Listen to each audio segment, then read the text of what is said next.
Aloha Aina, and welcome to Voices of Truth One-on-One with Hawaii's Future, brought to you by the Keoni Foundation.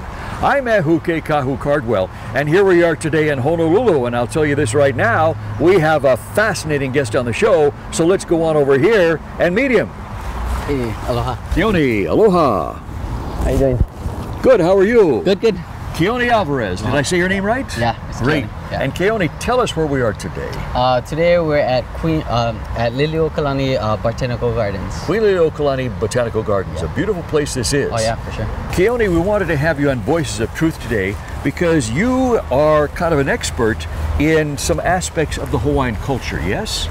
Yes. And one aspect that you know a lot about, and I guess have researched a lot about, is Hawaiian burials. Mm-hmm. What happens when somebody died in the old times and how they prepared their body for burial, yes? Right, yeah. Tell us about that.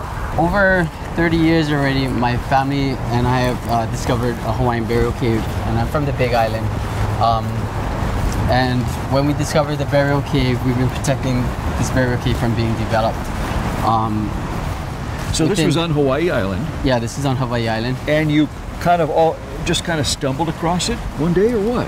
Yeah, when we were developing when we were building our house as young kids, me and my brothers ventured into the forest, and then we discovered a cave.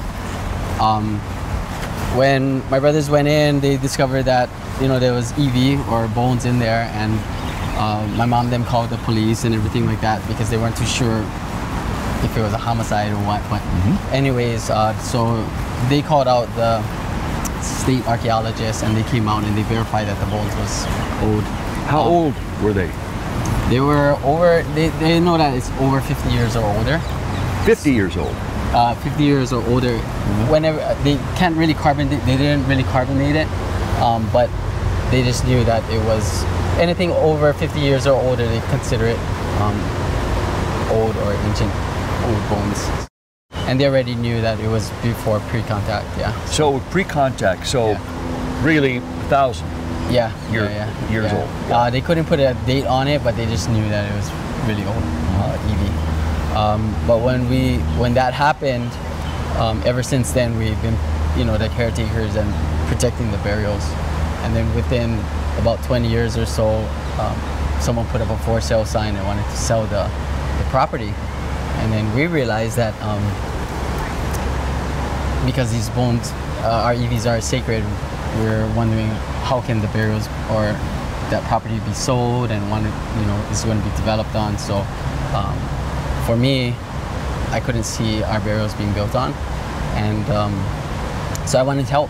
So I went out and seek the state preservation, and then realizing when I went to them and I realized that the property owners has a little bit more standing than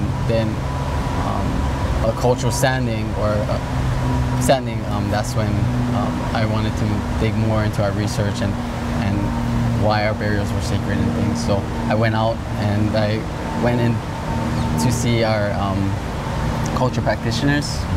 I went to different meetings and things like that, and just wanted to gather information more about Hawaiian burials and why is it sacred.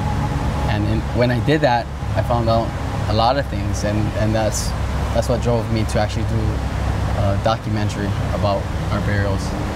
I spoke with a lot of kupuna. A lot of the elders. A lot of the elders, and they shared with me the ancient practices of our Hawaiian burials. Wow. And these are the practitioners that actually really buried our kupuna, or was involved when they were younger in preserving it the old way. What eventually did happen with that cave? Did somebody buy that and build over it, or was it protected? Well, there was a lot of things that happened. When the property owner wanted to develop on it, I just realized that that wasn't going to happen. I didn't know how and what I was going to protect the burial site, but I knew I was going to do it, and that was part of my whole thing, was to go out and learn about more myself. Where do I come from, and how can I protect it even more? And the way I could protect it more was being a cultural descendant was the first thing with the state, and because that gave you some say in the matter, yes? Yes, it gave me some say in it. So and I had to prove how am I descendant or Connected to it. Connected to it. Yeah. And I had to do my own research, and I had to go out and ask my grandparents and everything like that, where do we come from, where did we originate, and knowing nothing about our Hawaiian culture or knowing nothing about my culture, I had to relearn all that. And that was an exciting thing. And then I found out that we had a connection. We lived in the area. Our family came from that area. So putting me as having that connection with our burials, it was a weird thing because with that, I was able to become cultural descendant. And at least I would have a say of the protection of the burial. The landowner still wanted to develop, right? So we went through the state. The state actually did a whole mapping of the cave. They wanted to see where the cave, where the burials was exactly located. It ended up going our way, and the burials, the property was offered to us less than a fraction for what it was worth. I believe like we shouldn't be purchasing our burials, but at that time, it was something to protect it, you know, and I did. And right now I have the title, and I'm the owner of the property. These things are meant to be hidden. These things are meant to be sacred. We don't know exactly why and who is buried there, but all I know is that there are kapuna, and it's just a sacred thing that we need to preserve. Yeah. And later on, we're going to find out the understanding of why and what.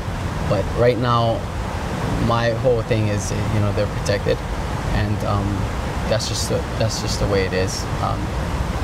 And a lot of people are saying, like, what are you going to do with it, you know, and things. And it's meant to be hidden. It was meant that way, and that's just the way it's going to continue to be for the future. You know? So the answer to what you're going to do with it is absolutely nothing.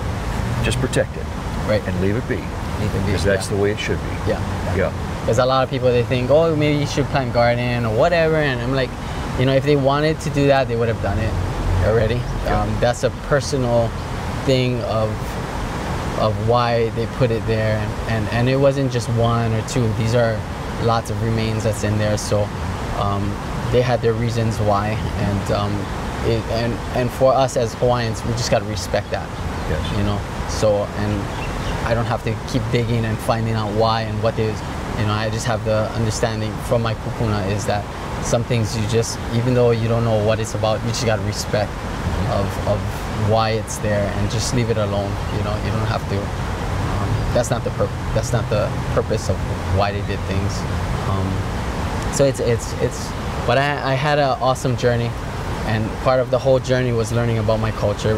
Part of the journey was learning from our culture practitioners and our kupunas, and learning from them was the best thing for them to even share their knowledge with me. Not knowing anything about my heritage and just giving up their time was an awesome thing, because now I feel I can help other people to learn about our culture. And EVs, I believe, is something that ties us to this land, and we shouldn't be moving them around, because that's saying where we come from, and we were here first before everybody. And once we start moving that and displacing them, it's kind of displacing us as Hawaiians of where we originally came from. Everybody had their own practice according to their families, and that's one thing that everybody has to understand, is that certain families did it certain ways according to their district, according to their family's practice. So just like today, everybody, you know, put things with their burials, and that's something sensitive to them and personal to them. And likewise, our burials were no different. You know, they had they practiced it pretty much the same, but the things that they left with them is just something personal. We just got to respect each person of their family's practice, and it's not up to anybody to decide what the treatment should be to the burials. It should be the families to decide, because that's their kuleana, that's their responsibility. Back in the old days in ancient Hawaii, there were many different types of burials, and families had different ways of burying the bodies of people, depending on what island they were on and what part of the island they were on. Yeah? Right. There wasn't just one way to do it. No. Tell us about that. In the Hawaiian custom, there was different ways that Hawaiians prepared their EVs or their burials. One of the common ways was it just depends on your status, and then also on the type of person you were, I guess status. The most common way that Hawaiians would bury within the ground was they would actually dig a hole. They would call that kanu. Kanu would be like to plant like a tree. So they would actually bundle the body up. So they would actually tie a rope around the neck and actually put the knees up to the chest, and they would actually plant it like a tree into the ground. There was other common ways of putting burials in. Was they used to use caves too. Caves was another way. They either would extend it out, put the bodies in there, and the caves would be like a natural way of preserving the bodies. When they put the bodies in the caves, would they just lay them down after they wrapped them up, or would they mummify them, or what? I mean, how would that work? That's why for Hawaiian burials, there's so many different ways of doing things, or how they used to preserve it. For the most common, like I mentioned, is that they would kanu the body, they would plant the body, they would put the body in a fetal position, and that's one of the ways. And then the second way would be, if they had caves back then, a lot of the caves were not only ali'i burials. When you found bones in there, they would use that as a place of burial because it preserved the body as well. And how you can look at it is like the iwis in Hawaiian, there's just kind of like pictures. You know, when you kept them, it was a reminder that was our ancestors. And, when you kept the bones, you kept the connection to that person, yes? Yeah, and that was like today we keep pictures, but back then they would just keep iwis, and that was a reminder of how they would remember that person or keep them close to them so that they don't forget. What upsets me today is that we see a lot of archaeologists who comes here and they want to excavate, and that's when it's showing like disrespect, is when you're doing it out in the day and you're exposing our iwis, and you're doing it intentionally rather than naturally happening, and even if it naturally happened, we as Hawaiians would put it back the way that it came out. But today people are going there and taking out our bones, and that's why it shows a lot of lack of respect, and that's why we as Hawaiians get upset, is because those things are meant to be in the ground. Keoni, you actually visited with people who actually participated in some of these burial rituals, including preparing the bodies for burial, yes? Yes. How long ago was that? How old were you was that when you were a child, or? Well, I've been filming for a while, and during my whole journey, I met different kupuna who actually participated in burial, and I wasn't a child. I was about 25. Okay, so these people were still alive at that point. Yeah. Wow, tell us about that. What was it like? What did they tell you? What was it like to visit with somebody who had actually gone through this ritual, this process? For me, it was an honor to learn from our kupuna, for them to share the story with me. And what everybody has to understand is that burials is so sensitive. You know, it's a sensitive subject. So to hear it firsthand of them practicing the old methods of burial was an honor, and one was. It was just an honor that they told you about. They told me, and wanted to share, because burials in the Hawaiian culture is a lost tradition, is a lost culture of why and how we did things, and for her to share that with me, and that was one of the old ways. Well, the person who told me was the pa'akai. With the salt. With the salt. Preserving the body with salt. Yeah, and that was with ioloa. You know, is the long fish, they would call it, and she did that style with her grandfather, and just to hear her share with me that personal story of and how she felt, and why they did things. She didn't know exactly why, but she participated in helping out as a child with that process. So we're talking about mummification of the body, yes? Yeah, the old way of. But yet it's different. When we say mummification, most people think of ancient Egypt. you know, wrapping the body with the cloth and all that. And this is totally different. Yeah, yes? this is totally different. Explain the difference, if you would. The way she remembered it was packing the salt with body, with packing the body with salt. And that was, she didn't say where they got the salt or whatever, but it was packing the stomach cavity with salt, packing the mouth with salt, covering it and things.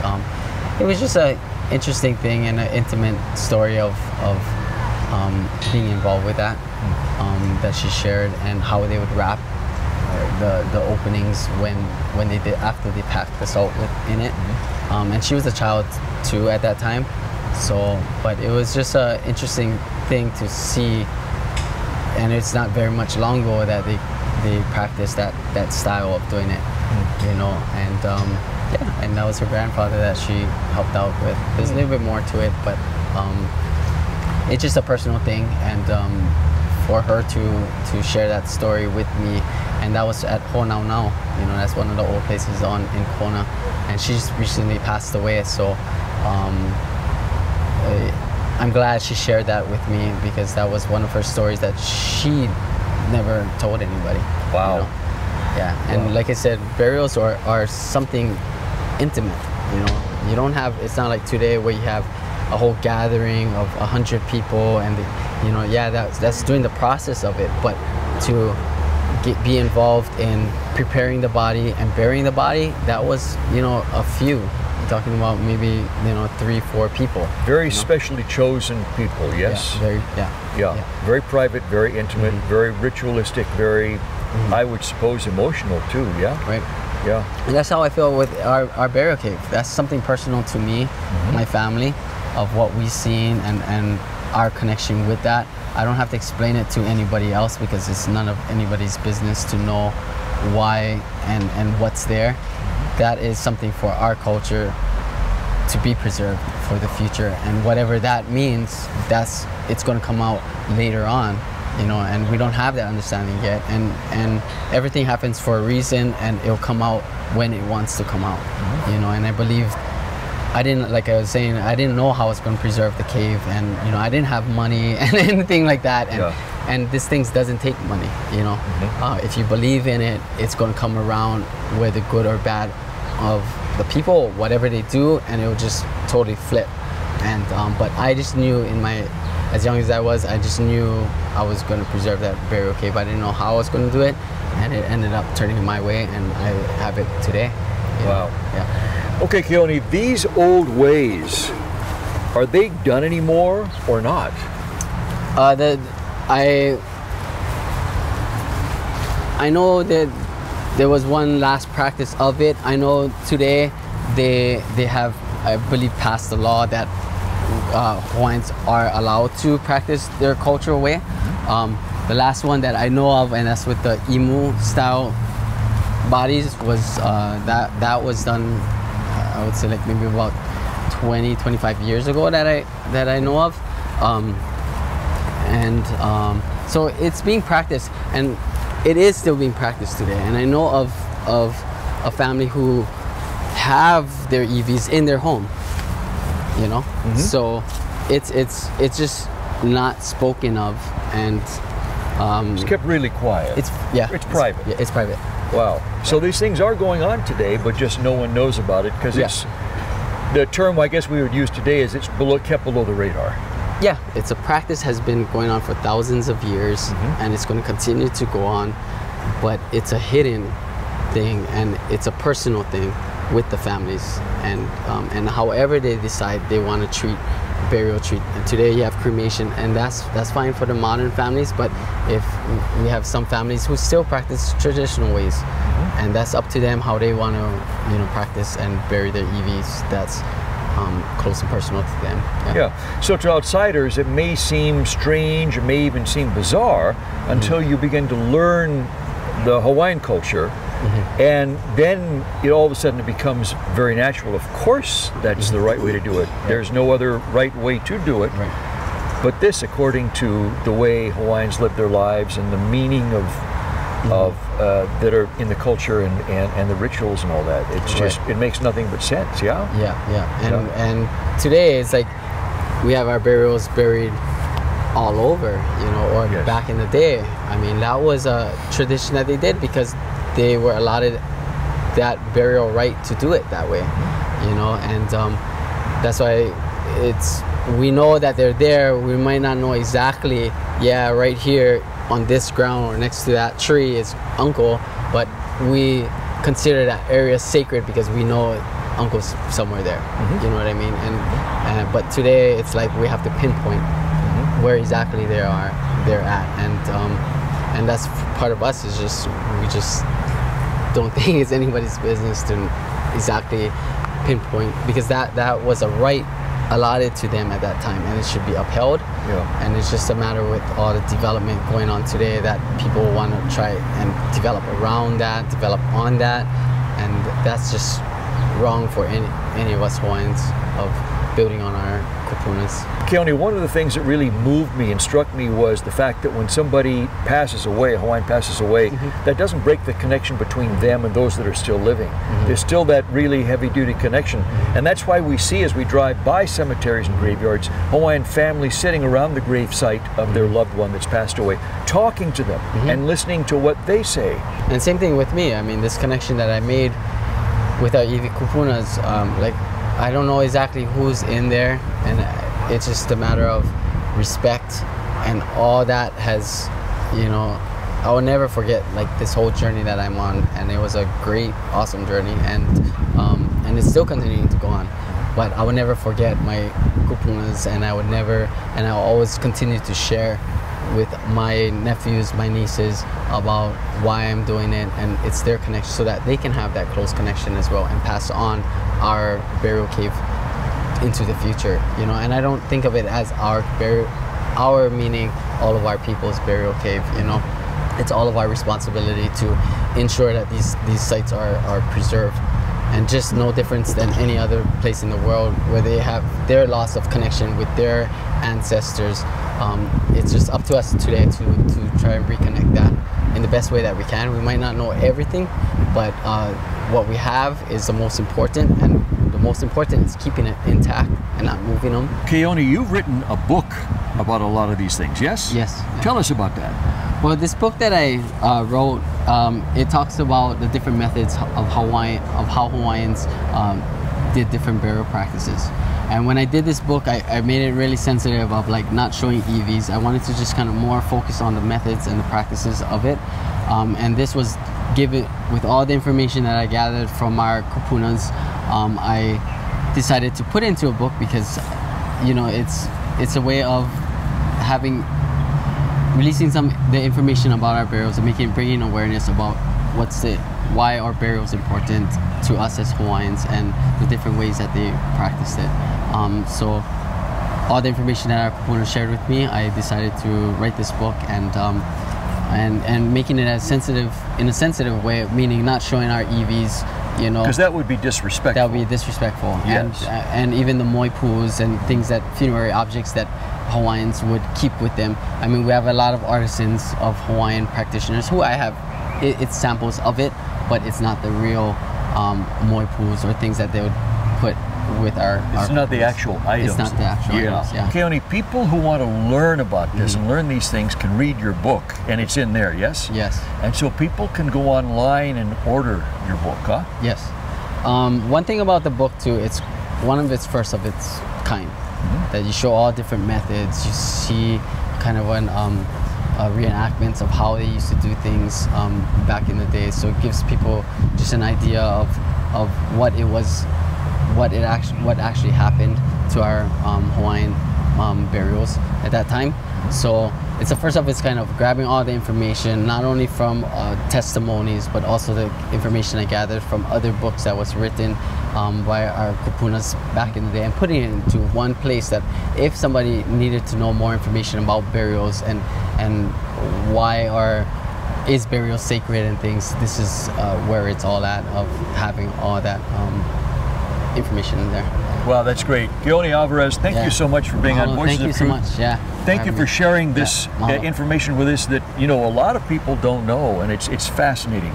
So again, don't stop. Keep doing what you're doing, and keep writing more books because you're making a difference. Thanks. So mahalo to you. Mahalo to our viewers for joining Keoni and me here today. Remember, you can watch us on the web 24/7 on voicesoftruth.tv.com, and you can like Voices of Truth One-on-One with Hawaii's Future on Facebook.